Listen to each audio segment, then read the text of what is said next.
धन्यवाद, धन्यवाद। Thank you, thank you, thank you, thank you.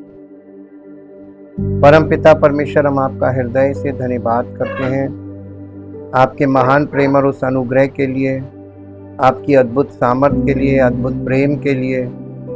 हाँ प्रभु, आप सर्व सामर्थी हैं, सर्वज्ञ उपस्थित हैं, सर्वज्ञानी हैं।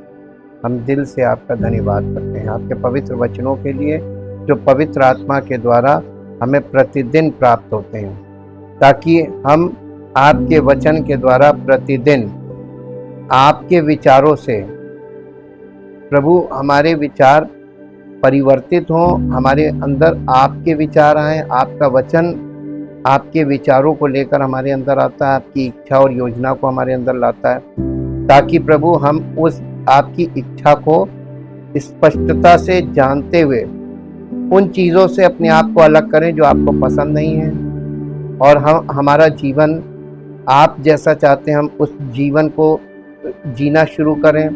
अपने जीवन में उन चीज़ों को लागू करें जो आपको पसंद है, और उन चीज़ों से दूरी बनाएं जो आपको नहीं पसंद है, ताकि प्रभु हमारा आपकी उपस्थिति में आना सफल हो और आपकी अद्भुत महिमा हमारे जीवन में प्रकट हो। और इस प्रकार प्रभु सब विश्वास करने वालों की ज़िंदगी आपकी महिमा का कारण बनती जाए। सारी महिमा आपको देते इस प्रार्थना को प्रभु यीशु मसीह के पवित्र सामर्थी नाम से मांगते हैं, आमीन। सबको जय मसीह की। हम परमेश्वर का बहुत धन्यवाद करते हैं उसके अद्भुत प्रेम के लिए और उस अनुग्रह के लिए जो वो प्रत्येक मनुष्य पर अपने पुत्र के बलिदान के द्वारा प्रकट करता है। उपासना, आज इसके विषय में हम लोग एक स्टेप और आगे अध्ययन में बढ़ेंगे और परमेश्वर के वचन के अनुसार उपासना कैसे करनी है इसे जानेंगे। उपासना के लिए जो मुख्य बिंदु है, जो मेन पॉइंट है, वो है सच्ची आराधना। एक फिर से नए सिरे से जन्म प्राप्त व्यक्ति की आत्मा के द्वारा सच्चे परमेश्वर को दी जाने वाली आज्ञाकारिता, स्तुति, सम्मान, आराधना और कृतज्ञता की अभिव्यक्ति है, जो परमेश्वर के बारे में सच्चाई को जानता है और उससे प्रेम करता है। ये मुख्य कारण है परमेश्वर की आराधना का। एक पद से शुरू करेंगे और वो पद मिलेगा यूहन्ना रचित सुसमाचार और उसका 4 अध्याय और उसका 23 पद। यूहन्ना रचित सुसमाचार 4 अध्याय और उसका 23 पद। परंतु वो समय आता है, वरन अब भी है, जिसमें सच्चे भक्त पिता की आराधना आत्मा और सच्चाई से करेंगे, क्योंकि पिता अपने लिए ऐसे ही आराधना करने वालों को ढूंढता है। इसका मतलब दुनिया में लोग ईश्वर को खोज रहे हैं और ईश्वर इस पृथ्वी पर सच्चे उपासना करने वाले, सच्ची आराधना करने वालों को ढूंढ रहा है। दोनों तरफ से ये खोजबीन चल रही है। एक सामरी स्त्री जल भरने आई, यीशु ने उससे कहा, मुझे पानी पिला। स्त्री ने उससे कहा, हे प्रभु, मुझे लगता है कि तू भविष्यवक्ता है। हमारे पूर्वज इसी पहाड़ पर आराधना करते थे, परंतु तू कहता है कि वो स्थान यरूशलेम में है जहां आराधना करनी चाहिए। ये यूहन्ना रचित सुसमाचार का 7 अध्याय और अब 19 और 20 पद, इसको हमने आपके बीच में पढ़ा है। सामरी स्त्री के साथ यीशु की बातचीत सच्ची उपासना और झूठी उपासना के बीच के अंतर को उजागर करती है। 722 ईसा पूर्व में जब इजराइल के उत्तरी राज्य पर असीरियाई राजा सरगोन ने कब्जा कर लिया और बड़ी संख्या में इजराइलियों को बंदी बना लिया गया, तो उत्तर में, इजराइल के उत्तर में केवल गरीब ही इजराइली बचे थे। समय के साथ इन गरीब इजराइलियों ने मूर्ति पूजक लोगों से विवाह कर लिए और उनके वंशजों ने सामरी लोगों के नाम से उनके वंशजों को सामरी लोगों के नाम से जाना जाने लगा। और ये समूह जो है ये सामरी हो गया। इनके पास परमेश्वर की जो बाइबल की जो शुरू की 5 किताबें हैं, व्यवस्था की 5 किताबें, वो इनके पास थी बस। और उनके पास व्यवस्था और इतिहास कुछ भी नहीं था। व्यवस्था की केवल 5 किताबें थी। और ये लोग जो है ये उस 5 किताबों की व्यवस्था को मानने का दावा करने लगे। सामरियों ने गिरिजीम पर्वत पर अपनी एक अलग तरह की उपासना पद्धति विकसित की। एक सरल पद्धति जो केवल व्यवस्था से प्राप्त ज्ञान पर आधारित थी। किसी भी इतिहास की पुस्तकों, साहित्य या भविष्यवक्ताओं ने उनकी उपासना के बारे में जानकारी नहीं दी। उनकी अपनी एक अलग तरह की उपासना पद्धति थी। हालांकि उनकी उपासना व्यर्थ थी, क्योंकि बिना परमेश्वर के वचन के अनुसार, परमेश्वर की इच्छा के अनुसार उसको आप उसकी पूजा कर रहे हैं, उसकी आराधना कर रहे हैं। देखने में लगेगा बड़ी भक्ति है, लेकिन ईश्वर उस भक्ति को व्यर्थ कह रहा है और वो एक्सेप्ट नहीं कर रहा है। परमेश्वर की आज्ञाओं पर आधारित आराधना। सामरी स्त्री को, जिसकी धार्मिक पृष्ठभूमि में केवल व्यवस्था की 5 पुस्तकें थीं, उसको कैसे पता चला कि परमेश्वर के साथ संबंध को आराधना के रूप में परिभाषित किया गया है? वो ये जानती होगी क्योंकि वो 10 आज्ञाओं को जानती थी, जिनमें से पहली 3 आज्ञाएं स्पष्ट रूप से बताती हैं कि ईश्वर की आराधना ईश्वर के साथ हमारे रिश्ते का केंद्र है। पहली आज्ञा बताती है कि हमें किसकी आराधना करनी है। निर्गमन की पुस्तक 20 अध्याय, निर्गमन की पुस्तक उसका 20 अध्याय और उसका 4 पद से पढ़ेंगे। और परमेश्वर ने ये सब बातें कही। पहले पद से पढ़े, निर्गमन 20 अध्याय। तब परमेश्वर ने ये सब वचन कहे, मैं तुम्हारा परमेश्वर यहोवा हूं, जो तुम्हें दासत्व के घर अर्थात मिस्र से निकाल लाया हूं। मुझे छोड़ दूसरों को ईश्वर करके ना मानना। तू अपने लिए कोई मूर्ति खोद कर ना बनाना और ना किसी की प्रतिमा बनाना, जो आकाश में या पृथ्वी पर या पृथ्वी के जल में है। तू उनको दंडवत ना करना। अब देखिए, दूसरी आज्ञा ये बताती है कि परमेश्वर की आराधना किस प्रकार की जानी चाहिए, या यूं कहें कि उसकी आराधना किस प्रकार नहीं की जानी चाहिए, किसी भी दृश्य चित्रण के माध्यम से। और ये यहाँ पर लिखा हुआ है कि तू अपने लिए कोई मूर्ति खोद कर ना बनाना, ना किसी की प्रतिमा बनाना, जो आकाश में या पृथ्वी पर व पृथ्वी के जल में है। तू उनको दंडवत ना करना और ना उनकी उपासना करना, क्योंकि मैं तेरा परमेश्वर यहोवा जलन रखने वाला ईश्वर हूँ, और जो मुझसे बैर रखते हैं उनके बेटों, पोतों और परपोतों को भी पितरों का दंड दिया करता हूँ। परंतु जो मुझसे प्रेम रखते और मेरी आज्ञाओं को मानते हैं, उन हजारों पर करुणा किया करता हूँ। यहाँ पे ये व्यवस्था में ये बात ये यहाँ पे 10 आज्ञाओं के विषय में साफ साफ बताया गया है। तीसरी आज्ञा, परमेश्वर के समक्ष प्रत्येक मनुष्य की जिम्मेदारी को बहुत स्पष्ट रूप से बताया गया है कि वो ये सुनिश्चित करे कि वो कभी भी प्रभु का नाम व्यर्थ ना ले।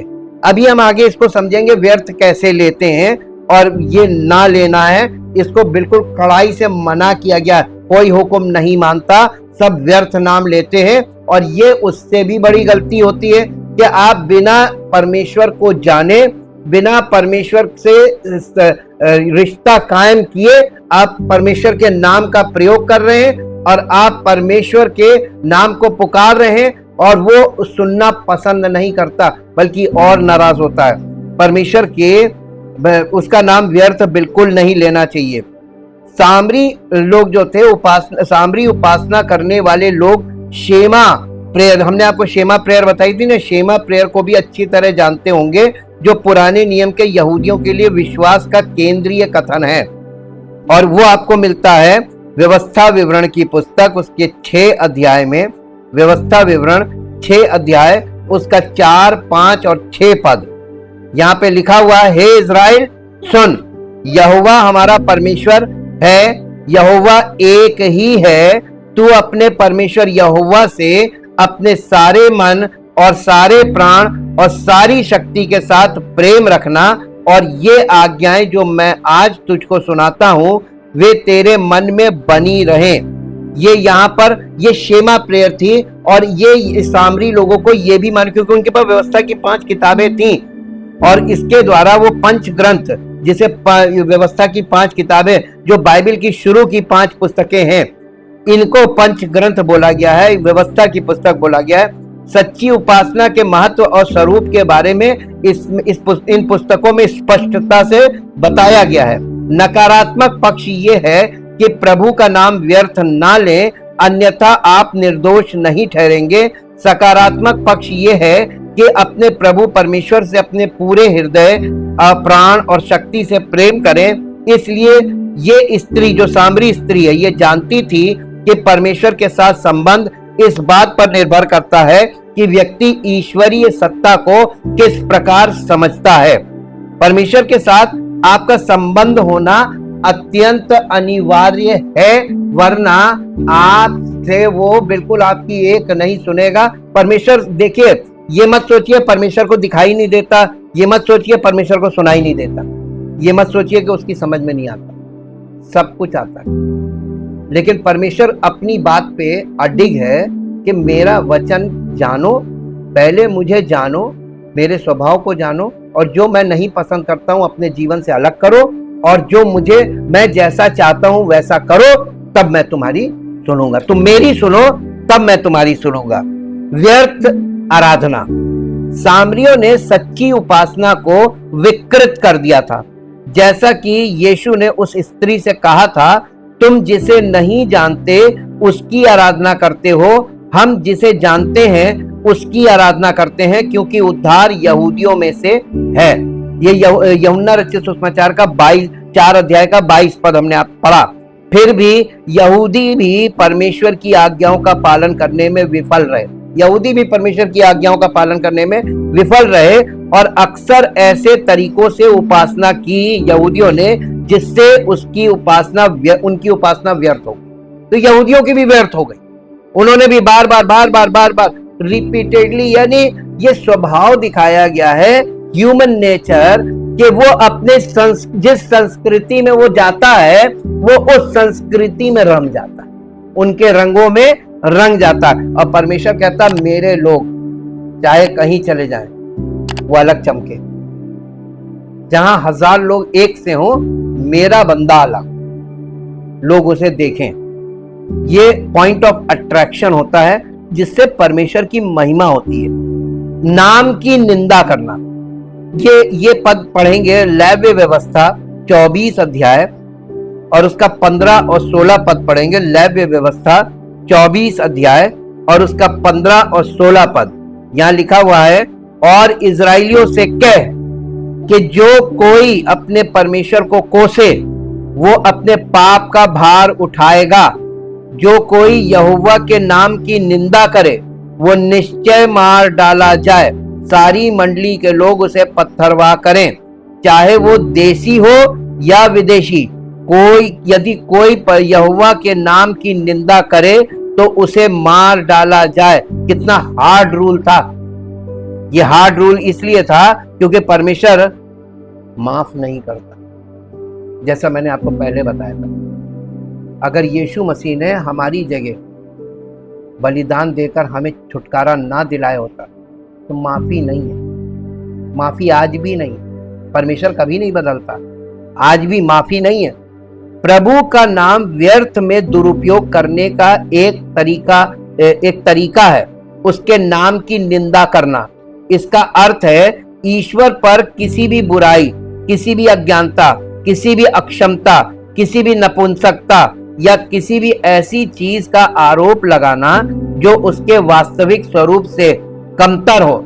ये घोषित करना कि ईश्वर वो नहीं है जो वो स्वयं को प्रकट करता है, ये ईश्वर को कोसने का एक रूप है। आमतौर पर लोग ईश्वर के नाम की निंदा इसलिए करते हैं क्योंकि उन्हें बाइबल में दिए गए ईश्वर के प्रकाशन से परेशानी होती है। वे ये तय करना चाहते हैं कि ईश्वर पापों और अनैतिकता के प्रति उतना कठोर नहीं है जितना बाइबल की कुछ बातें उसे दिखाती हैं। इसलिए वे कहना चाहते हैं कि ईश्वर पाप के प्रति ज्यादा टॉलरेंट है, सहिष्णु है, सहन करने वाला। या वे ये कहना चाहते हैं कि ईश्वर वास्तव में भविष्य नहीं जान सकता, क्योंकि अगर उसे भविष्य पता होता तो वो उसके बारे में कुछ करता। ये सभी ईश्वर की निंदा के रूप हैं, खुले तौर पर नहीं बल्कि गुप्त रूप से। हर व्यक्ति अपने मन में ईश्वर की निंदा करता है, बाइबल के ईश्वर की निंदा कि नहीं हम अपने तरीके से करते हैं, ये एक्सेप्टेबल नहीं, क्योंकि बाइबल एकदम एक्यूरेसी पे बात करती है। परमेश्वर को एक ड्रॉप पाप की नहीं चाहिए उस व्यक्ति को, वो इसीलिए उसने ये काम अपने हाथ में रखा है, मैं करूंगा तुम्हें शुद्ध। और इसीलिए उसने कलीसिया की स्थापना की। झूठी कसम, झूठी शपथ खाना, झूठी कसम खाना, इसके लिए पद पढ़ दीजिए लेव्य व्यवस्था 19 अध्याय का 12 पद। लेव्य व्यवस्था 19 अध्याय का 12 पद। यहां इस प्रकार से लिखा हुआ है, तुम मेरे नाम की झूठी शपथ न खाना और न अपने परमेश्वर का नाम अपवित्र ठहराना, मैं यहोवा हूं। देखिए यहां पे बोला गया कि झूठी कसम, मेरे नाम को लेकर झूठी कसम मत खाना। और कोई ना कोई, आप देखिए कैसे होता है, हमको लगता है हम सही हैं, हम सच बोल रहे हैं और हम उसके नाम से कसम खा लेते हैं। अरे क्या मालूम सामने वाली की दृष्टि में अगर हम झूठे हैं और हम सच नहीं हैं तो नए नियम में तो लिखा तुम शपथ खाना ही मत, कसम खाना ही मत, बिल्कुल मना किया गया। जो काम तुमको मालूम है कि तुमसे इसमें चूक हो जाएगी और तुम तो उसको करना ही नहीं। इसीलिए कुछ चीजें जो हमें छोड़ने नहीं चाहिए कि हम करेंगे ही नहीं, चाहे कुछ हो जाए। हाँ की हाँ, ना की ना, इसीलिए नए नियम में बोला गया हाँ की हाँ करो, ना की ना करो, मानो या ना मानो। ईश्वर के नाम की झूठी कसम खाने का मतलब है कि किसी को झूठ का यकीन दिलाने की कोशिश में आप ईश्वर के नाम की कसम खाते हैं ताकि दूसरे सोचे कि आप सच बोल रहे हैं, क्योंकि आप ईश्वर के सामने खुद को ऐसी स्थिति में नहीं डालेंगे। ये झूठ बोलने और फिर ये कहने जैसा है, ये सच है इसलिए ईश्वर मेरी मदद करे। ये ईश्वर का नाम व्यर्थ लेना है, ये व्यर्थ उसका नाम। आप दो लोगों के बीच झंझट है, आप बीच में ईश्वर को खींच रहे हैं, ये उसका व्यर्थ नाम लेना हुआ ना। ये इस तरीके की हरकतें नहीं करनी चाहिए। ईश्वर के लिए झूठ बोलना, परमेश्वर का नाम व्यर्थ लेने का तीसरा तरीका यह है कि आप झूठा दावा करें कि आपने परमेश्वर से सुना है और उसके लिए बोले, परमेश्वर ने आपसे बातें की और परमेश्वर से आपकी मुलाकात हुई, बातचीत हुई, आपको दर्शन मिला। इस तरीके की जो बातें बोली जा रही ना, ये इसी के लिए बोला गया, ये परमेश्वर का नाम व्यर्थ लेना है और इसकी माफी नहीं है। खास बात यह है कि इसकी माफी नहीं है। मेरे साथ एक पद निकालें जो आपको मिलेगा यिर्मयाह नबी की पुस्तक, उसका 23 अध्याय और उसका 15 से 23 तक पढ़ेंगे। 15 पद से 23 पद तक। यिर्मयाह, इस कारण सेनाओं का यहोवा यरूशलेम के भविष्यवक्ताओं के विषय में यूं कहता है, देख मैं उनको कड़वी वस्तुएं खिलाऊंगा और विष पिलाऊंगा, क्योंकि उनके कारण सारे देश में भक्तिहीनता फैल गई। जी, सेनाओं के यहोवा ने तुमसे यूं कहा है, इन भविष्यवक्ताओं की बातों की ओर जो तुमसे भविष्यवाणी करते हैं कान मत लगाओ। कान मत लगाओ का मतलब है ध्यान मत दो। मन मत लगाओ, कान मत लगाओ, क्योंकि ये तुमको व्यर्थ बातें सिखाते हैं। ये दर्शन का दावा करके यहोवा के मुख की नहीं, अपनी ही मन की बातें कहते हैं। जो लोग मेरा तिरस्कार करते हैं उनसे ये भविष्यवक्ता कहते रहते हैं कि यहोवा कहता है तुम्हारा कल्याण होगा। आज बताइए कलीसियाओं में लोग क्या कह रहे हैं? यही कह रहे हैं। अब आप बताइए कि परमेश्वर का वचन भविष्यवाणी में ये खोल रहा है कि आप जबरदस्ती लोगों को कल्याण बोल रहे हैं, जबकि परमेश्वर कहता ना, पापी का कल्याण नहीं होगा। पाप का जब तक समाधान नहीं होता है प्रत्येक जीवन में व्यक्तिगत तौर पे, तब तक उसका कल्याण नहीं होगा। और आज क्या शिक्षाएं चल रही, किस तरीके की शिक्षाएं चल रही, और ये बाइबल बोल रही।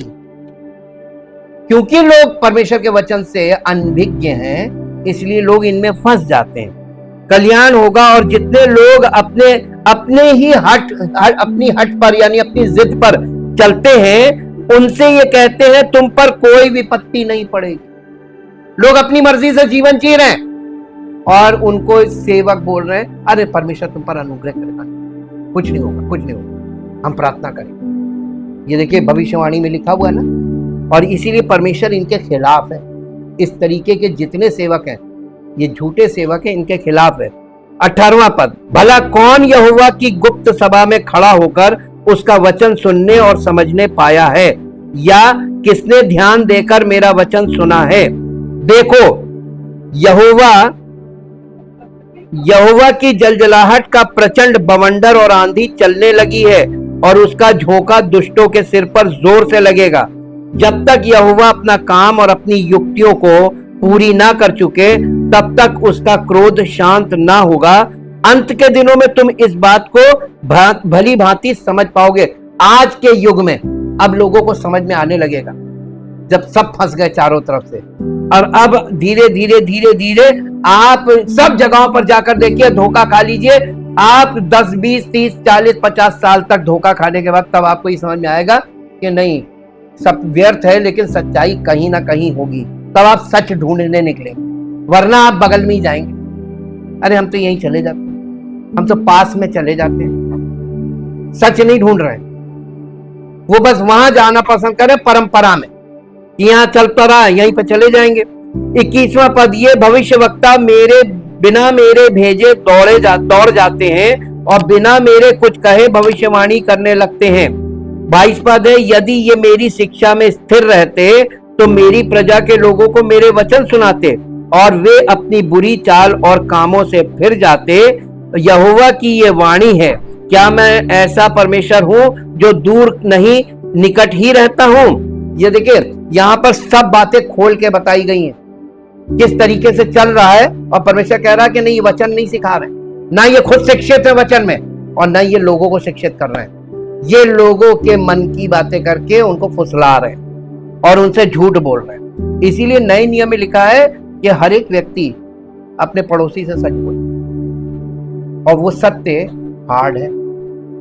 सत्य बोलने के लिए आपको पहले सत्य का, आपका जीवन सत्य में होना चाहिए, तब मानेंगे लोग। परमेश्वर उन लोगों की निंदा कर रहे हैं जो कहते हैं कि उन्होंने परमेश्वर को परमेश्वर से बातें की है, लेकिन वास्तव में उन्होंने परमेश्वर से बातें नहीं की और ना परमेश्वर की बातों को सुना है।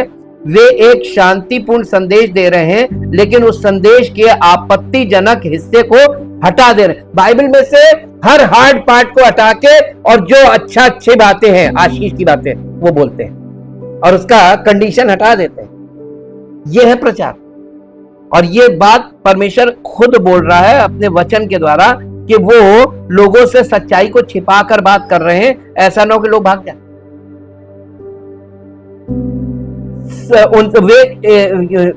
वे उसके उस हिस्से को छिपा लेते हैं जो सत्य है और कड़क है, और वे कह रहे हैं सब ठीक हो जाएगा, तुम पर कोई विपत्ति नहीं आएगी। आजकल हम ये बात अक्सर सुनते हैं, परमेश्वर तुमसे प्रेम करता है, वो बस यही चाहता है कि तुम सुखी, सफल और पूर्ण रहो। ये परमेश्वर का संदेश माना जाता है, लेकिन ऐसा नहीं है। ये प्रभु का नाम व्यर्थ लेना यही तो झूठा सुसमाचार है। आइए हो जाएगा, आइए हो जाएगा, दावा भी कर रहे हैं। किसी भी तरह से आराधना करना जिससे परमेश्वर की महिमा कम हो, यह परमेश्वर का नाम व्यर्थ लेना है। प्रभु का नाम व्यर्थ लेने का एक और तरीका यह है कि किसी भी तरह से प्रभु की आराधना की जाए जिससे उनकी महिमा कम हो जाए। यह भी एक गलत चीज है, आप गलत कर रहे हैं। इसके लिए एक पद निकालिए जो आपको मिलेगा, यशाया नबी की पुस्तक, उसका पहला अध्याय, उसका 11 से 15 पद तक पढ़ेंगे। यहोवा यूं कहता है, तुम्हारे बहुत से मेल बलि मेरे लिए क्या है, मेरे लिए किस काम के? मैं तो मेढ़ों के होम बलियों से और पाले हुए पशुओं की चर्बी से अघा गया हूं। मैं बैलों, मेमनों या बकरों के लहू से प्रसन्न नहीं होता हूं। तुम जब अपने मुंह मुझे दिखाने के लिए लिखा, जब तुम मेरे सामने उपस्थित होने को आते हो तो किसने तुमसे मेरे आंगनों को रौंदने की मांग की है? फिर व्यर्थ भेंट मत लाओ। धूप मेरे लिए घृणित है, नए चांद और विश्राम दिन और सभाओं का बुलावा। मैं अधर्म और पवित्र सभा दोनों को सहन नहीं कर सकता। तुम्हारे नए चांद और तुम्हारे नियत पर्वों से मेरा मन घृणा करता है। वे मेरे लिए बोझ बन गए, मैं उन्हें सहते सहते थक गया हूं। जब तुम हाथ फैलाओ तब मैं तुमसे आंख फेर लूंगा। चाहे तुम कितनी भी प्रार्थना करो तो भी मैं ना सुनूंगा। तुम्हारे हाथ खून से भरे हैं। ये खून से भरे का मतलब पाप, तुम पाप से भरे हुए हो और तुम्हारे हाथ जो हैं वो अशुद्ध हैं। खून से भरे का मतलब अशुद्ध हैं, और इसलिए मैं तुम्हारी बिल्कुल नहीं सुनूंगा, क्योंकि तुम परमेश्वर के वचन को नहीं सुनना मांगते हो। तुम अपनी मनमानी करते हो, तुम आराधना भी अपने तरीके से करना चाहते हो और चाहते हो कि परमेश्वर तुम्हारे लिए सब कुछ कर दे। बस ये हाथ रखा, दुआ ही काम हो गया। यही तो चमत्कार ढूंढ रहे हैं लोग पृथ्वी पर, हाँ के ना? और कहीं मिलेगा नहीं, चाहे देख लो पूरी उम्र निकल जाएगी ढूंढते ढूंढते, और हर जगह धोखा मिलेगा। तुम खूंटे थोड़े दिन तो बंद जाओगे, अरे यहाँ बड़ा अच्छा है, यहाँ बहुत बढ़िया है, और फिर देखिए झूठ में पहले भ्रम आता है, और भ्रम ये एक तरीके का धोखा होता है, और उसके बाद आपको पता चलता है कि अरे यहाँ पे कुछ नहीं है, ये भी वही। ये परमेश्वर का वचन हमको सारा सत्य बता रहा है। भविष्यवक्ता यशाया ने इसी बिंदु पर असफल होने के लिए इजराइल की उपासना की निंदा की। यहाँ पे देखिए इजराइल कैसे फेल हो गया था परमेश्वर की सच्ची आराधना करने में। परमेश्वर ने निर्धारित किया था कि उसकी आराधना किस प्रकार की जानी चाहिए, और इजराइल के लोगों को उसकी आज्ञाओं का पालन करने के लिए कहा था। फिर भी वे उसके लिए बोझ बन गए थे, वे उन्हें सहन करते करते थक गया था। उसने भविष्यवक्ता आमोस के माध्यम से कहा, अपने गीतों का कोलाहल मुझसे दूर करो, मैं तुम्हारी वीणाओं का स्वर नहीं सुनूंगा। आमोस की पुस्तक 5 अध्याय का 23 पद है, पढ़ के देख लीजिएगा। यानी गीत संगीत उसने मना कर दिया, मत बजाओ, मैं नहीं सुनूंगा। मैं तुम्हारे त्योहार नहीं देखना चाहता, मुझे तुम्हारी प्रार्थनाएं नहीं चाहिए, मुझे तुम्हारे चढ़ावे नहीं चाहिए, मुझे पशु बलि नहीं चाहिए, मुझे तुम्हारा संगीत भी नहीं चाहिए। तुम्हारे हृदय शुद्ध नहीं, इसलिए मैं नहीं।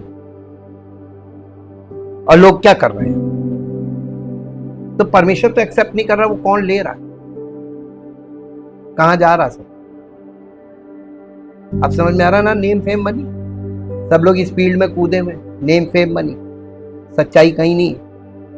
यीशु ने अपने समय में इजराइल के अगुओं को, यानी जो उसके धार्मिक अगुए थे, उनको इसी समस्या के लिए दोषी ठहराया था। मत्ती रचित सुसमाचार 15 अध्याय का 7, 8, 9 पद पढ़िए। ये यहूदी, हे कपटियों, यशाया ने तुम्हारे विषय में ये भविष्यवाणी ठीक ही की है। ये लोग होठों से तो मेरा आदर करते हैं, पर उनका मन मुझसे दूर रहता है। ये व्यर्थ मेरी उपासना करते हैं, क्योंकि मनुष्यों की आज्ञाओं को धर्मोपदेश करके सिखाते हैं, धार्मिक उपदेश बना देते हैं मनुष्यों की आज्ञाओं को, और परमेश्वर के वचन को टाल देते हैं। जब भी आप प्रभु की पवित्र महिमा को कम करते हैं, और विशेष रूप से किसी कथित आराधना के कार्य में, तो आप उनका नाम व्यर्थ लेते हैं। प्रभु का नाम व्यर्थ में लेना उसे तुच्छ बनाना है, उसे महत्वहीन बनाना, उसे शून्य बनाना, उसे तुच्छ बनाना, उसे उथला बनाना, उसे सतही बनाना, उसकी महिमा को नष्ट करना है। उसके नाम पर कभी भी ऐसा कुछ ना करें जिससे परमेश्वर का नाम लेते समय उनकी महिमा कम हो। आपकी जिंदगी लोगों के सामने कैसी है, और आप लोगों के बीच में प्रभु प्रभु करते हैं, यीशु मसीह का नाम लेते हैं, तो लोग आपको बहुत खराब दृष्टि से मालूम क्यों देखते हैं? क्योंकि वो आपके जीवन को देखते हैं कि वो जीवन जिसका आप नाम ले रहे हैं उसके अकॉर्डिंग नहीं। आप झूठे गवाह भी बनते हैं, प्रभु का नाम उसकी निंदा होती है। प्रभु का नाम व्यर्थ लेने का मतलब ये है कि आप उसके नाम को बदनाम कर देते हैं। प्रसन्न नहीं होता, इसका हिसाब लेगा वो। और ये 10 आज्ञाओं में सब कुछ निहित है। तुम परमेश्वर की निंदा और कोसना नहीं कर सकते, तुम झूठी कसम नहीं खा सकते, तुम परमेश्वर से सुनने का झूठा दावा नहीं कर सकते, फिर भी झूठ बोल सकते हो। लेकिन अपनी आराधना में हमें ऐसा कुछ भी नहीं करना चाहिए जिससे उसकी महिमा कम हो। उसके बारे में ना बोलें, ना गाएं, और ना ही उसके बारे में ऐसा कुछ सोचें जिससे उसकी महिमा कम हो। उसके नाम को व्यर्थ ना जाने दें। उसके नाम का इस्तेमाल घटिया मनोरंजन और भावनात्मक छल कपट के लिए ना करें। जो कोई भी विभाजित हृदय के कारण किसी भी तरह से उसके गौरवशाली नाम को व्यर्थ करता है, उसे दाऊद के ये शब्द हमेशा याद रखने चाहिए। और वो आपको मिलेगा भजन संहिता 24 अध्याय और उसका 3 और 4 पद पढ़िए। भजन संहिता 24 अध्याय का 3 और 4 पद। यहोवा के पर्वत पर कौन चढ़ सकता है, और उसके पवित्र, यहां पे एक्चुअली होली ऑफ होलीज है, उसके परम पवित्र स्थान में जहां उसकी उपस्थिति में कौन खड़ा हो सकता है? जिसके काम निर्दोष यानी शुद्ध हो और हृदय भी शुद्ध हो, जिसने अपने मन को यानी झूठ की ओर ना लगाया हो और ना कपट से शपथ खाई हो। देखिए यहां पर जो लिखा है जिसका हृदय शुद्ध हो, अब यहां पर फिर एक क्लॉज आ जाता है। आपको लगेगा अरे हमारा हृदय शुद्ध, हम किसी की बुराई नहीं करते। नहीं, आपका जो आदम वाला स्वभाव है ना, पाप और पतन, उसके कारण आप ये दावा नहीं कर सकते कि मेरा दिल शुद्ध है। कोई नहीं कर सकता। ये दिल शुद्ध मालूम कब माना जाता है?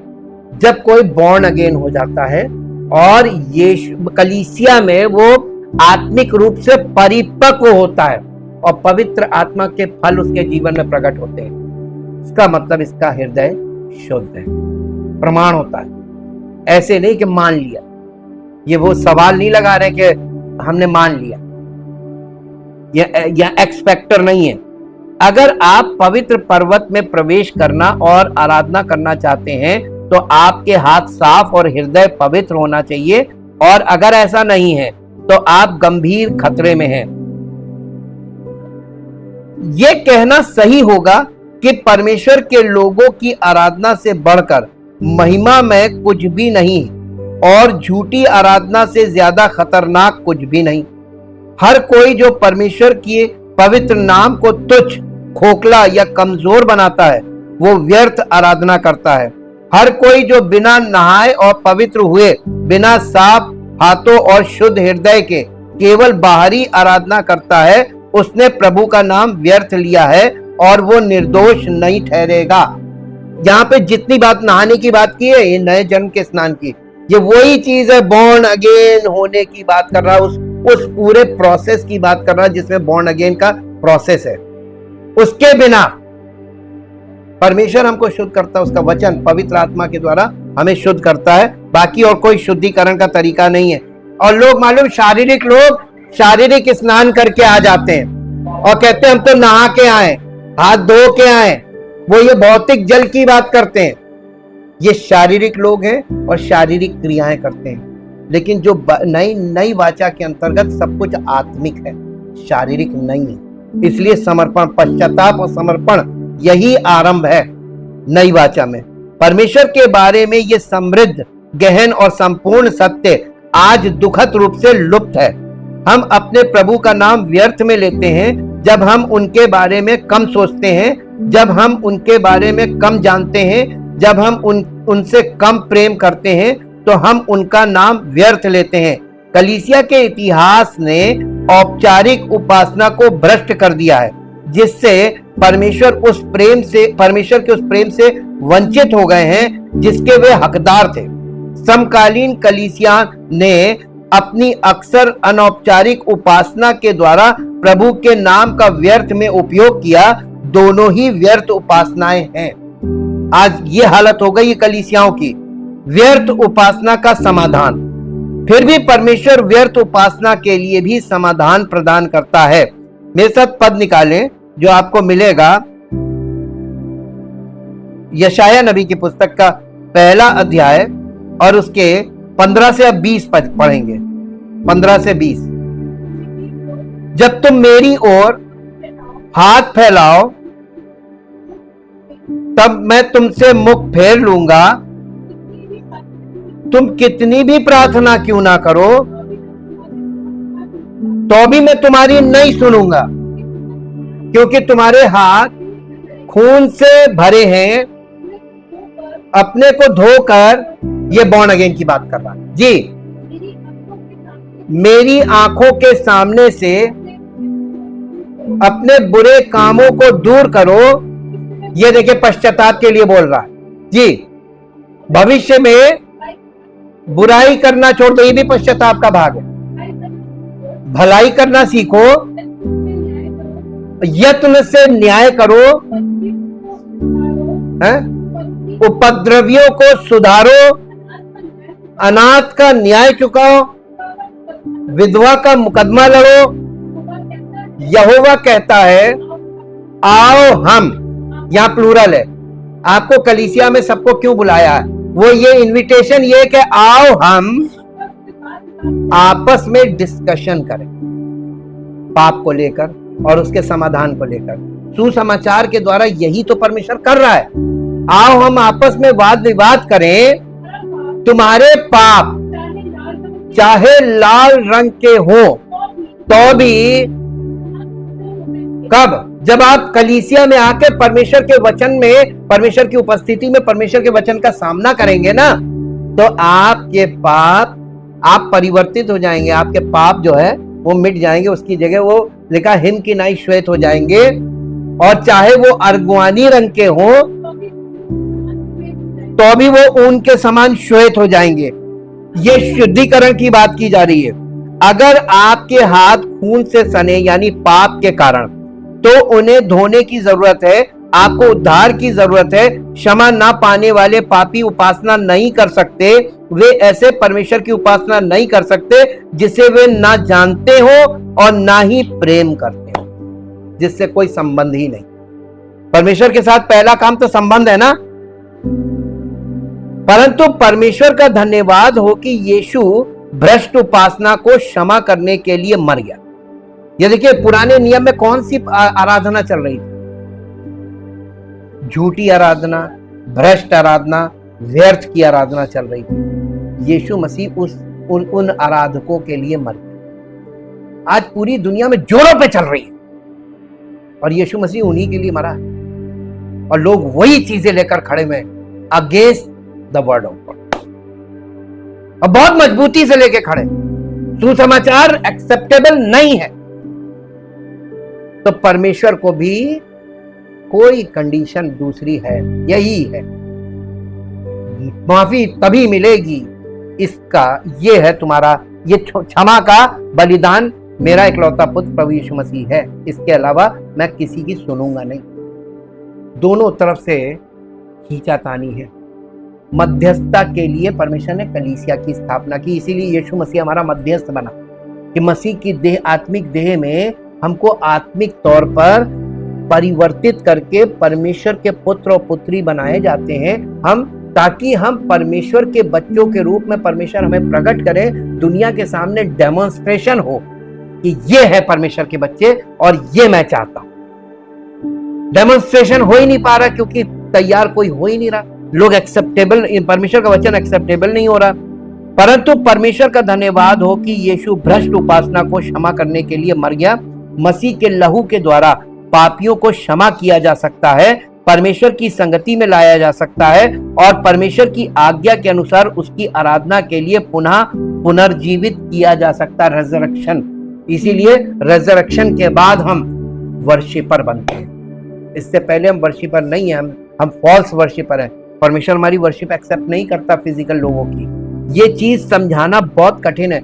आपको मालूम है, हम आपको एक सरल तरीका बताते जो सरलता में मुझे मिलती गई कि परमेश्वर को लहू बिना क्षमा नहीं। जानवरों का लहू निर्दोष माना जाता था, लेकिन वो निर्दोष तो था, लेकिन मानव लहू नहीं था। वो निर्दोष जानवर के लहू से उन लोगों को एक यानी थोड़ी देर के लिए राहत दी जाती, टेम्पररी। कि देखो कॉन्सेप्ट यही है और वो कॉन्सेप्ट मैं कंप्लीट करूंगा और फिर एक ही बार करूंगा। बीसी और एडी दोनों युग के लोगों के लिए एक बार होगा और वही सिद्ध बलिदान होगा।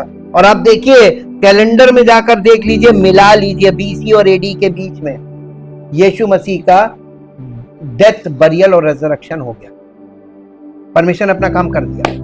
परमेश्वर ने हमको शुद्ध और पवित्र निष्कलंक लहू अवेलेबल कर दिया, ब्लड।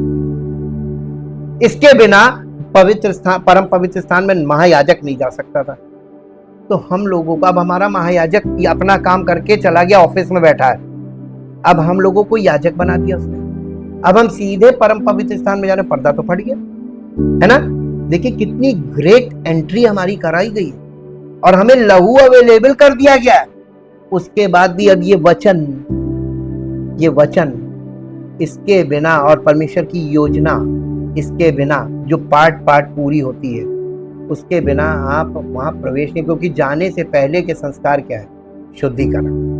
सबसे ग्रेट वर्क वही है और उसके बिना हम वहां तक पहुंच नहीं पाएंगे। उद्धार पाए हुए उपासकों को ये स्वीकार करना चाहिए कि यदि उपासना व्यर्थ होने पर खतरनाक है, यदि विश्वासी होने पर भी हमें ताड़ना का खतरा है, तो हमें वही करना चाहिए जो परमेश्वर हमसे उपासना में करवाना चाहता है और हम पवित्र शास्त्र में इसका प्रगटीकरण प्राप्त करते हैं। सच्ची उपासना व्यर्थ उपासना के विपरीत, सच्ची उपासना एक नए सिरे से जन्म प्राप्त करके यानी पुनर्जीवित आत्मा द्वारा सच्चे परमेश्वर को अर्पित आज्ञाकारिता, स्तुति, सम्मान, आराधना और कृतज्ञता की हर अभिव्यक्ति है, जो परमेश्वर के बारे में सत्य जानती है और उससे प्रेम करती है। मसीह सच्ची उपासना की इसी समझ को सामरी स्त्री को बताते हैं और ये आपको मिलेगा यूहन्ना रचित सुसमाचार उसका 4 अध्याय और उसका 21 से 24 पद तक पढ़ेंगे। 21 से 24 पद तक यीशु ने उससे कहा, हे नारी, मेरी बात का विश्वास कर कि वो समय आता है कि तुम ना तो इस पहाड़ पर पिता का भजन करोगे ना यरूशलेम में। तुम जिसे नहीं जानते उसकी आराधना करते हो और हम जिसे जानते हैं उसकी आराधना करते हैं, क्योंकि उद्धार यहूदियों में से है। परंतु वो समय आता वरन अब भी है जिसमें सच्चे भक्त पिता का भजन आत्मा और सच्चाई से करेंगे, क्योंकि पिता अपने लिए ऐसे ही भजन करने वालों को ढूंढता है। परमेश्वर, देखिए 2 शब्द साथ साथ चल रहे हैं, परमेश्वर भी चल रहा, पिता भी चल रहा, परमेश्वर भी चल रहा, पिता भी चल रहा। एक्चुअली हम और आप हिंदी में पढ़ रहे हैं, इसको आप ग्रीक में जाके पढ़ेंगे। ग्रीक में पूरा अंतर क्लियर है। यहां पर जो परमेश्वर पिता वर्ड है, ये बॉर्न अगेन लोगों के। आराधना किसकी करनी है? पिता की करनी है। और दुनिया में आराधना किसकी कर रहे हैं? परमेश्वर की कर रहे हैं। परमेश्वर की आराधना आप नहीं कर सकते, कोई नहीं कर सकता। बड़ा धक्का लगा होगा सुन के, तो पूरी दुनिया किसकी आराधना कर रही है? है? परमेश्वर की आराधना कर ही नहीं सकते, क्योंकि जानते तो है नहीं कौन है। सब अपना अपना परमेश्वर लेके खड़े है प्रॉब्लम।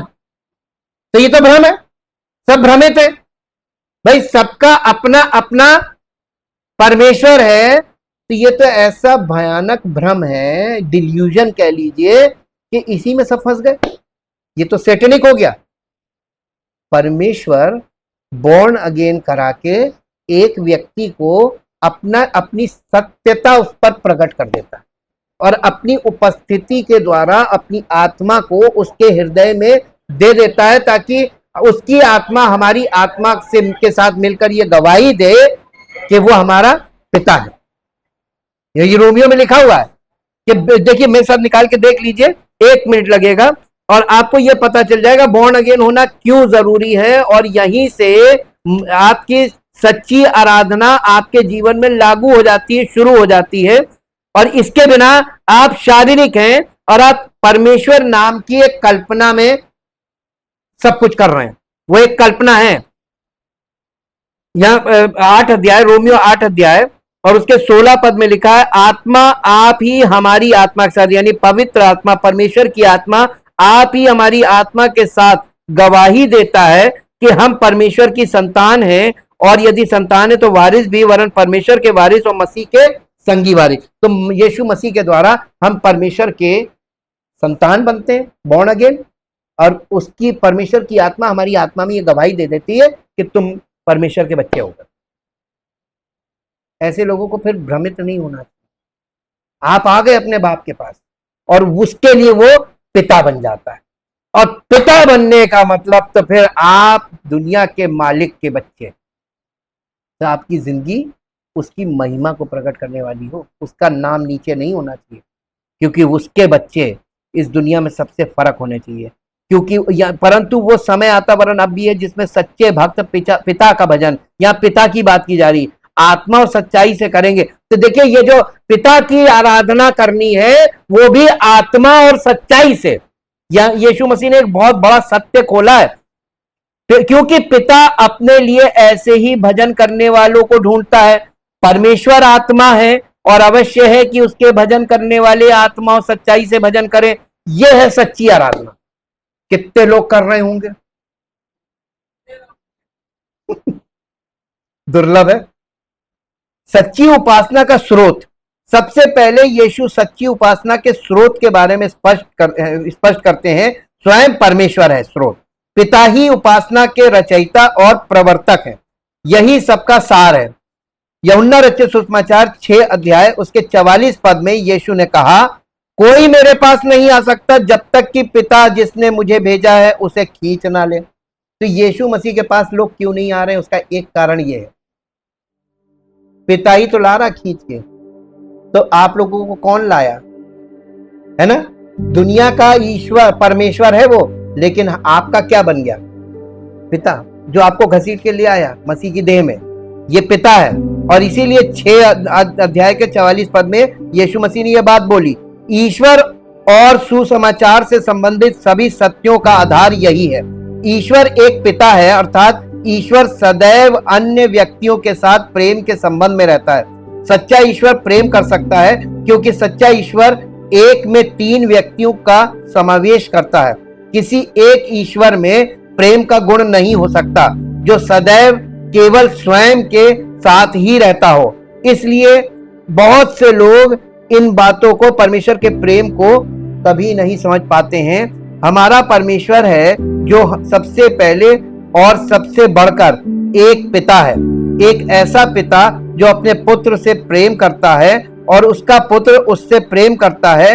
इस पिता ने इज़राइल राज्य से प्रेम किया और उसे चुना।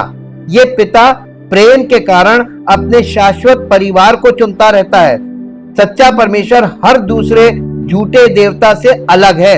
यही कारण है कि नए नियम में ये सुनना हमारे लिए इतना महत्वपूर्ण है कि परमेश्वर ने जगत से इतना प्रेम किया। संसार के प्रति परमेश्वर का प्रेम हर चीज के पीछे है, ना कि केवल संसार के प्रति, अपने पुत्र के प्रति भी। और वो ये प्रेम उन लोगों तक भी पहुंचाता है जो उसकी आज्ञाओं का पालन करते हैं। यीशु ने कहा, जिसके पास मेरी आज्ञाएं हैं और वो उन्हें मानता है, वही मुझसे प्रेम करता है, और जो मुझसे प्रेम करता है उससे मेरा पिता प्रेम करेगा और मैं उससे प्रेम करूंगा। यीशु मसीह बाद में करेगा, पहले कौन करेगा? तो जब तक आप बॉर्न अगेन नहीं होंगे तब तक आपको यीशु मसीह प्यार करेगा। जब तक आपका वो पिता नहीं बन जाता तब तक यीशु मसीह आपसे प्रेम नहीं करेगा। ये हार्ड ट्रूथ है, ये हार्ड ट्रूथ है। और इसके कारण लोग बहुत बहुत छटकते हैं, क्योंकि ये चीज उन लोगों को एक्सेप्टेबल नहीं है, बॉर्न अगेन नहीं होना मांगते हैं। और ये बात यहाँ पर उसने वचन में बोल दिया, जो मुझसे प्रेम करता है उससे मेरा पिता प्रेम करेगा और मैं उससे प्रेम करूंगा और उसके पास अपने आप को उस पर प्रकट करूंगा। प्रकटीकरण परमेश्वर का उसी पर होगा जो, देखिए यीशु मसीह यहाँ पे क्या कह रहे हैं, जो मुझसे प्रेम करता है। यीशु मसीह क्या है? वचन। तो जो वचन से प्रेम करता है मेरा पिता उससे प्रेम करेगा। और फिर यीशु मसीह कह रहा है, एज अ स्पिरिट मैं उससे प्रेम करूंगा और अपने आप को उस पर प्रकट करूंगा स्पिरिचुअली। तो पहले वचन से प्यार करना। तो यीशु मसीह वचन था, वचन से हमको प्यार करना है। उद्धार की पूरी योजना इस बात पर आधारित है कि पिता पुत्र से प्रेम करता है और पुत्र तथा आत्मा के माध्यम से छुड़ाए गए मानव जाति से प्रेम करता है, जिसे वो महिमा में लाता है, ताकि वो सदा के लिए उन पर अपना प्रेम बरसाए और उनसे प्रेम पाए। पर यीशु ने बाद में अपनी महायाजकीय प्रार्थना में इसी विषय को आगे बढ़ाया। यूहन्ना रचित सुसमाचार 17 अध्याय का 22 और 23 पद पढ़ दीजिए। यूहन्ना रचित सुसमाचार 17 अध्याय उसका 22 और 23 पद।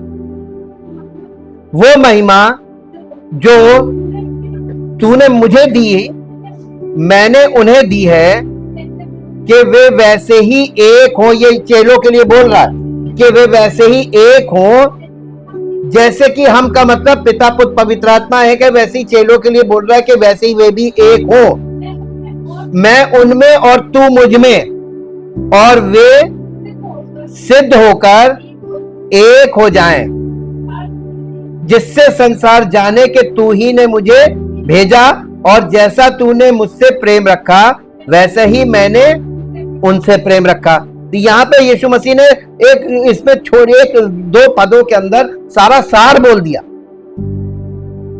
होली ट्रिनिटी, पिता पुत्र पवित्र आत्मा में एक होने का मतलब है कि जितने भी कलीसिया के लोग हैं सब आत्मा की एकता में आ जाए, पिता पुत्र पवित्र आत्मा में एक हो जाए। पिता का प्रेम, प्रभु यीशु मसीह का अनुग्रह और पवित्र आत्मा की उपस्थिति और सहभागिता, इसमें एक होना। ये पिता जो स्वभाव से प्रेम है और जिसने त्रिएकत्व में उस प्रेम को सनातन रूप से व्यक्त किया है, उस प्रेम को त्रिएकत्व के व्यक्तित्वों से परे अयोग्य पापियों तक भी पहुंचाने में सक्षम है। जब हम परमेश्वर के बारे में बात करते हैं और जब हम परमेश्वर की आराधना करते हैं तो हम उसके पास किसी दूरस्थ सृष्टिकर्ता के रूप में नहीं बल्कि अपने पिता के रूप में जाते हैं, हमारे प्रभु यीशु मसीह के परमेश्वर और पिता के रूप में, जो अपने पुत्र के साथ एक है। तो आप यीशु मसीह के पास आते हैं और यीशु मसीह ने क्या कहता, मैं और पिता एक हैं। तो आप जब कलीसिया में आते हैं तो यहाँ होली ट्रिनिटी होनी चाहिए। होली ट्रिनिटी वहीं होगी जहां परमेश्वर का वचन सर्वोपरि हो, जहां वचन को आदर मिलता होगा और लोग वचन से प्यार करते होंगे, वहीं पे। यही उद्धार है। पुत्र के छुटकारे के कार्य और पुनर्जन्म में आत्मा के कार्य के माध्यम से हमको और आपको परमेश्वर पिता के साथ एक प्रेम पूर्ण संबंध में लाया गया है। संपूर्ण छुटकारे की योजना ये है कि पिता पुत्र से प्रेम करता है और पुत्र के लिए एक ऐसी दुल्हन की तलाश करता है जो पुत्र से सदा प्रेम कर सके। यही वो आराधना है जिसकी पिता खोज कर रहे हैं। वो प्रभावशाली खोज है जिसमें परमेश्वर चुने हुए छुड़ाए हुए मानव जाति की संगति की लालसा रखते हैं, न केवल अपने प्रेम की पूर्ति के लिए बल्कि पुत्र के प्रेम के लिए भी, जिसे वो अपने प्रिय जनों को उपहार स्वरूप देते हैं। यीशु ने कहा, जो कुछ पिता मुझे देता है वो सब मेरे पास आएगा। यूहन्ना रचित सुसमाचार के 6 अध्याय का 37 पद मैंने बोला। मुख्य बात यह है कि परमेश्वर प्रेम है। ये प्रेम में सनातन से विद्यमान था और छुटकारे के कार्य के माध्यम से उन अयोग्य पापियों तक पहुंचा जिन्हें पुत्र को एक दुल्हन के रूप में दिया गया था, जो सदा उसकी स्तुति और महिमा करेगी। यही आराधना का स्रोत है, सच्ची उपासना का उद्देश्य। दूसरा, यीशु सच्ची उपासना के उद्देश्य की पहचान कराते हैं। उपासना के स्रोत की तरह सभी सच्ची उपासना का उद्देश्य पिता है। परमेश्वर ने हमें अपनी आराधना करने के लिए अपनी ओर खींचा है। जिस परमेश्वर की हमें आराधना करनी है वो न केवल एक पिता है, बल्कि जैसा कि यूहन्ना रचित सुसमाचार के 4 अध्याय का 24 पद कहता है कि वो एक आत्मा भी है, वो अदृश्य परमेश्वर है। कुलस्सियों की पत्री 1 अध्याय और उसका 15 पद, यहाँ पर पढ़ के देखिए यहाँ पे क्या लिखा है। कुलस्सियों की पत्री 1 अध्याय और उसका 15 पद। वो तो कौन? यीशु मसीह अदृश्य परमेश्वर का प्रतिरूप और सारी सृष्टि में पहलौठा है, क्योंकि उसी में, उसके द्वारा हुई, उसी में हुई और उसी के लिए हुई। तो सर्व कौन है? अब पूरी दुनिया एकदम अज्ञानता में। अच्छा चलो, नहीं मालूम था, अज्ञानता थी, अज्ञानता के समय को परमेश्वर ने पार करा दिया। आज हर तरीके से सुसमाचार पहुंचाया जा रहा है ताकि जो चेते वो कलीसिया में आए, उद्धार पा ले। उद्धार बढ़ रहा है। जैसे ही ये समय पूरा होगा, फिर एक किसी की नहीं सुनेगा। मैं आपको फिर सीन दिखाता हूं।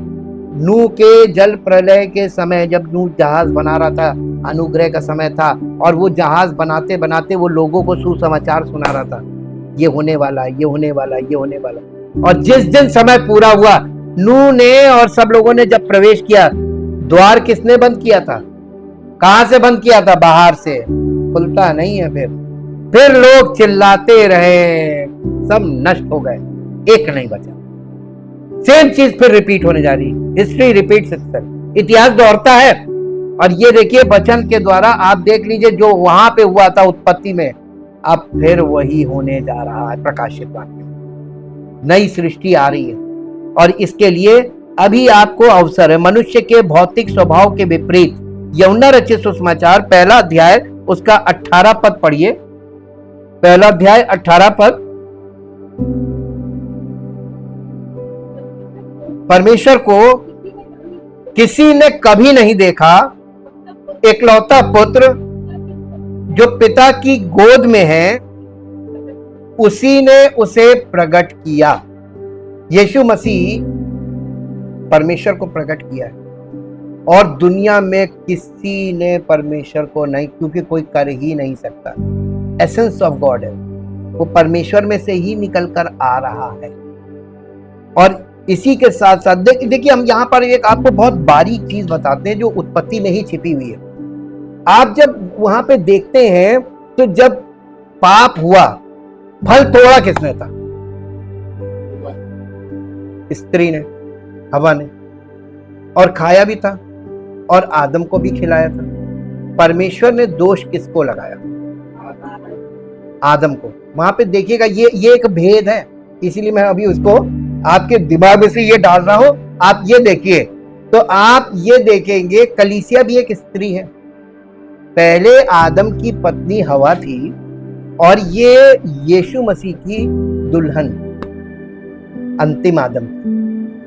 हाँ, तो अब आप देखिए कितना वहां पे एक चीज जो मैंने अचानक सुनी तो मेरा दिमाग छन्ना गया। अरे, आदम ने पाप किया और आदम की वंशावली पापी हो गई, एडमिक नेचर। जब यीशु मसीह आया तो उसमें पुरुष का पार्ट नहीं है, स्त्री का वंश। और परमेश्वर ने स्त्री को वहीं पर उद्धार का स्रोत बना दिया था। उसने कहा था कि तू पीड़ा के साथ पुत्र जनेगी, यानी संतान उत्पन्न करेगी, मैं तेरी पीड़ा को बढ़ाऊंगा। ये परमेश्वर ने उसको पनिश किया था। लेकिन परमेश्वर ने कहा था कि जो मनुष्य का जो वंश है वो सर्प का वंश कहलाए। और जो स्त्री का वंश है वो उद्धार करता है वहीं से। और देखिए पूरी दुनिया में कोई बच्चा बिना पुरुष के नहीं पैदा हुआ, केवल एक। देखिए परमेश्वर कितना स्पष्ट प्रमाण रखता है, चाहे कितने साइंटिस्ट आ जाएं, चाहे कितने विद्वान आ जाएं, सब फेल है। परमेश्वर की योजना सफल थी, सफल है और सफल रहेगी। उद्धारकर्ता वही है। आपको उद्धारकर्ता की जरूरत है, हर व्यक्ति को, क्योंकि सबने पाप किया और सबको उद्धारकर्ता की जरूरत है। इसी तरीके से यूहन्ना 3 अध्याय के 6 पद में क्या लिखा है? यूहन्ना रचित सुसमाचार 3 अध्याय का 6 पद यहां लिखा हुआ है, क्योंकि जो शरीर से जन्मा है वो शरीर है, जो आत्मा से जन्मा है वो आत्मा है। तो शरीर और आत्मा अलग अलग किया जा रहा है। अभी सब कुछ नहीं आएगा, आगे के लिए भी फाउंडेशन बन रही है। परमेश्वर का अदृश्य होना ही उन मुख्य कारणों में से एक है कि परमेश्वर को स्वयं आराधना आरंभ करनी चाहिए, क्योंकि मनुष्य अदृश्य परमेश्वर को तब तक ना जान या समझ पाता जब तक परमेश्वर स्वयं को प्रकट ना कर दे। आराधना का आरंभ और अंत दोनों ही अनिवार्य रूप से परमेश्वर ही है। परमेश्वर ही आराधना का आरंभ है और अंत है, सच्ची उपासना का स्थान। तो फिर ये हमें सच्ची उपासना के स्थान की ओर ले जाता है। क्योंकि परमेश्वर एक आत्मा है, इसलिए वो किसी एक भौतिक स्थान तक सीमित नहीं है। जैसा कि स्तिफनुस ने कहा, स्तिफनुस ने क्या कहा? प्रेरितों काम 7 अध्याय के 48, 49, 50 3 पद में, तो भी परम प्रधान हाथ के बनाए हुए घरों में नहीं रहता, जैसा कि भविष्यवक्ता ने कहा, स्वर्ग मेरा सिंहासन और पृथ्वी मेरे चरणों की चौकी है। प्रभु कहता है, तुम मेरे लिए कैसा भवन बनाओगे, या मेरे विश्राम का कौन सा स्थान होगा? क्या ये सब वस्तुएं मेरे हाथ की बनी नहीं बनी है? प्रेरितों का काम का 7 अध्याय का 48, 49, 50 पद है। इसलिए यीशु ने कहा था कि एक ऐसा समय आ रहा है जब सच्चे उपासक समरिया में गिरिजीम पर्वत पर या यरूशलेम में उपासना नहीं करेंगे। गिरिजीम पर स्थित सामरी मंदिर ईसा पूर्व 125 यानी BC 125 में ही नष्ट कर दिया गया था, और ईस्वी 70 में यरूशलेम का मंदिर नष्ट कर दिया गया था। यहाँ तक कि मंदिर से जुड़ी पुराने नियम की वैध उपासना भी उस प्रकार की आध्यात्मिक उपासना के पक्ष में लुप्त होने वाली थी, जो पूरे पुराने नियम में हमेशा से परमेश्वर की इच्छा रही थी। क्योंकि परमेश्वर एक आत्मा है, इसलिए आराधना किसी स्थान से बंधी नहीं है। वास्तव में नए नियम में नया मंदिर कलीसिया का जीवित मंदिर है। हम एक पवित्र याजक वर्ग हैं। पहला पत्रस 2 अध्याय के 5 पद के अनुसार हम जीवित परमेश्वर के मंदिर हैं। इफिसियों 2 अध्याय का 21 और 22 पद, परमेश्वर अपनी आत्मा में हमारे भीतर निवास करते हैं, और नया मंदिर परमेश्वर के लोगों का कोई भी समूह है।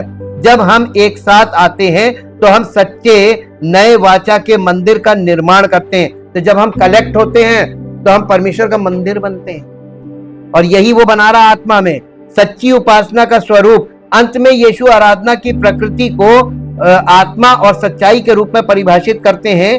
सच्ची आराधना आत्मा में होती है, हृदय से मानव आत्मा में और सच्चाई में। पवित्र शास्त्र में परमेश्वर द्वारा दिए गए सच्चे प्रकाशन का ज्ञान, ये प्रकाशन की परिपूर्णता में परमेश्वर की पूर्ण हृदय से, पूर्ण आत्मा से प्रेम पूर्ण आराधना है, जो उसे वो सारी महिमा प्रदान करती है जिसके वो योग्य है। इसलिए यीशु ने सामरी स्त्री से बातचीत की, और वो भी जानती थी कि परमेश्वर के साथ उसका रिश्ता केवल आराधना से ही परिभाषित हो सकता है। परमेश्वर स्रोत है, वो उपासकों को खोजता है, वो लक्ष्य है, वही पिता है, वही शाश्वत आत्मा है। और हालांकि ऐसे स्थान हैं जहां हम एकत्रित होते हैं, आराधना की आत्मा स्वयं जीवन है, क्योंकि परमेश्वर सर्वत्र हमारे साथ और हमारे भीतर है। और आराधना का स्वरूप मानवीय आत्मा से है, जो पवित्र आत्मा द्वारा सशक्त है और सत्य के प्रेम को उंडेलती है। यही वो आराधना है जो इस तरीके की आराधना करने वाले को पिता खोज रहा है। Thank you, thank you, thank you Lord.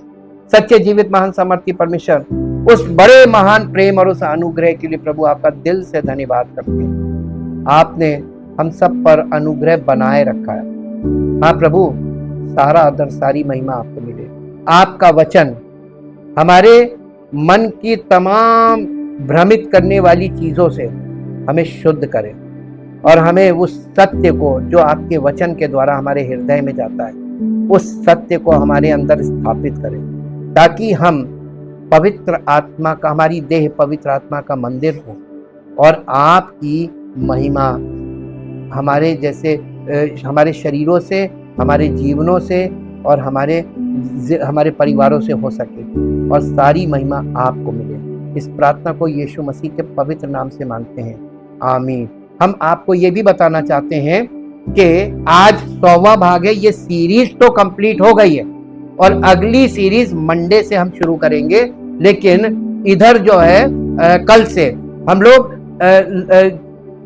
Topical study करके इस सीरीज से और उस सीरीज के बीच का जो पार्ट है उसको ब्रिज करेंगे, उसको समझेंगे, ताकि अगली सीरीज हमें और अच्छे से समझ में आए और परमेश्वर की आत्मा वचन के द्वारा हमारे भीतरी मनुष्य में और ज्यादा काम कर सके। आप सबको परमेश्वर में हम आशीष देते हैं और परमेश्वर की महिमा करते हैं। Praise the Lord.